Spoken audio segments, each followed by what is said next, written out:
Greetings, I'm Bishop Eric Kincaid Clark. Today's Megabyte comes to us from the subject, the women of the Bible. I would like to introduce to you Deborah. Some call her Deborah. Judges chapter 4. There's a man named Barak who's leading God's people, but he's very reluctant to go to battle against the enemies of God.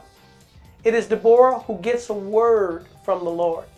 This woman hears from God and goes to the leader and said, God says for us to go out to battle and to fight against the Lord's enemies.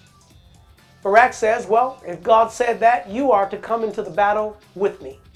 And the scripture says that it is Deborah who goes and gets a blessing from her husband, goes to battle, and the Lord does give Israel a great victory that day. Thank God for women who can hear from God, women who can lead, women who are anointed to prophesy, and yet they stay submitted to their husband. I think one of the powerful truths that's left out of Judges chapter 4 when Deborah's story is told is how she goes to her husband and receives a blessing, a hug, and a kiss to go off to battle before she leaves her family. She doesn't just get a word from the Lord and do her own thing. Wow, what a blessing.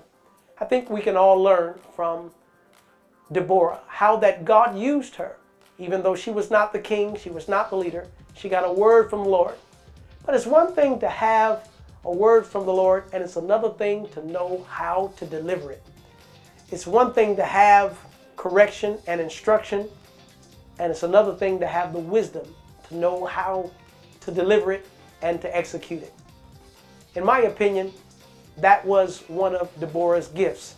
Not only could she hear from the Lord, but she knew how to deliver her message in such a way that it could be received by her husband as well as the king, the judge who the Lord anointed to lead.